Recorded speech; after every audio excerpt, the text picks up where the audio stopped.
عاجل طرح أعلى شهادة موجودة في السوق في الوقت الحالي وأعلى من أي بنك بما فيهم البنك الأهلي وبنك مصر. وكمان الشهادة دي بأقل حد أدنى لشرائها. فتابعونا بقى للآخر لمعرفة جميع التفاصيل.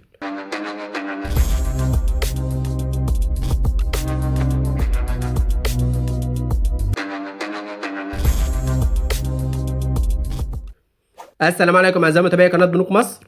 قبل اي حاجه بنستاذن حضراتكم طبعا لو بتتفرجوا علينا ولسه مش مشتركين في القناه تنزلوا تشتركوا في القناه وتفعلوا خاصيه الجرس على الكل عشان يصلكم كل الاحداث والحلقات الجديده خلال الفتره الجايه لانها مهمه جدا زي ما حضرتك شايف. وطبعا اهم حاجه ما تنسوش تدعمونا باللايك على الحلقه. خلونا بقى نخش في موضوع حلقتنا على طول. وزي ما قلنا في مقدمه الحلقه ان احنا جايبين لحضراتكم شهاده جديده، والشهادة دي بتسجل أعلى فائدة في الوقت الحالي على شهادات الادخار ما بين كل البنوك بما فيهم البنك الأهلي وبنك مصر. طيب مبدئيا كده اللي بيقدم الشهادة دي واللي طرح الشهادة دي هو ميد بنك. الشهادة دي في ميد بنك اسمها ميد ماستر. الشهادة شهادة ثلاثية، المدة عليها 3 سنوات. العائد على الشهادة دي في الوقت الحالي طرحها ميد بنك بعائد 17.75% اللي هو 18 إلا ربع في المية. وكمان دورية صرف العائد على الشهادة دي شهري، هتاخد العائد كل شهر. وأيضا طبيعتها ثابتة وبتجدد. ثابتة يعني لو لحقتها دلوقتي وتعاقدت عليها ب 17.75% هتفضل تاخد العائد ده لمدة 3 سنين وتصرفه كل شهر، مش هيتأثر بأي حاجة.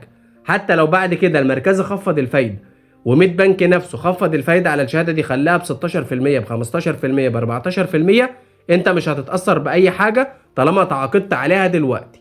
وبتجدد يعني بعد انتهاء مدة ال3 سنين البنك بيجددها لمدة 3 سنين تانيين على نفس تفاصيل الشهادة، لكن على حسب العائد اللي موجود ساعتها. الحد الأدنى لشراء الشهادة دي مش 1,000,000 ولا 5,000,000 ولا الكلام ده كله، لا، 25,000 جنيه ومضاعفات ال1000 جنيه.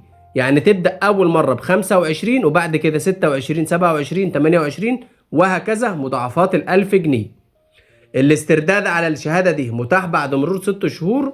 وأيضا الاقتراض متاح عليها بنسبة تصل إلى 95% من ميد بنك. دي كده كل تفاصيل الشهادة الجديدة اللي طرحها ميد بنك. وطبعا زي ما شايفين العائد عليها 17.75%، فدي يعتبر أعلى عائد في الوقت الحالي على شهادة ثلاثية بتدي عائد شهري وكمان شهادة ثابتة. والميزة كمان إن هي بحد أدنى قليل 25,000 ومضاعفات ال1000. طبعا لو هنقارنها بشهادات البنك الأهلي وشهادات بنك مصر فهي طبعا هتتفوق في العائد، لأن بتاعة البنك الأهلي وبنك مصر ب 16% الاتنين اللي بتدي عائد شهري، واللي بتدي عائد سنوي كمان 17.5%. برضه لو هنقارنها بالشهادة اللي اتطرحت مؤخرا بتاعة البنك العربي الإفريقي شهادة إيميرالد بلس ب 17.4%، برضو دي هتتفوق 17.75%. وكمان بتاعة العرب الافريقي بحد ادنى 1,000,000 جنيه ومضاعفات ال1000 جنيه. دي طبعا مفيش مقارنة خالص في الحد الادنى. برضو لو هنقارنها بالشهادات المتفوقة في الوقت الحالي واللي كمل فيها بنك قناة السويس 17% وفي 17.4% وفي 17.5%، والحد الادنى بيتدرج كمان 5 مليون ومليون والكلام ده كله، فايضا دي برضه هتتفوق عليهم. بس يا سيدي ده كده كان كل موضوع حلقتنا النهارده. اتمنى طبعا يكون الحلقه نالت اعجاب حضراتكم واستفدتوا منها ولا استفاده بسيطه. ما تنسوش طبعا تنزلوا اشتركوا في القناه، ما تنسوش اللايك على الحلقه، ونشوفكم ان شاء الله في حلقات جديده. شكرا.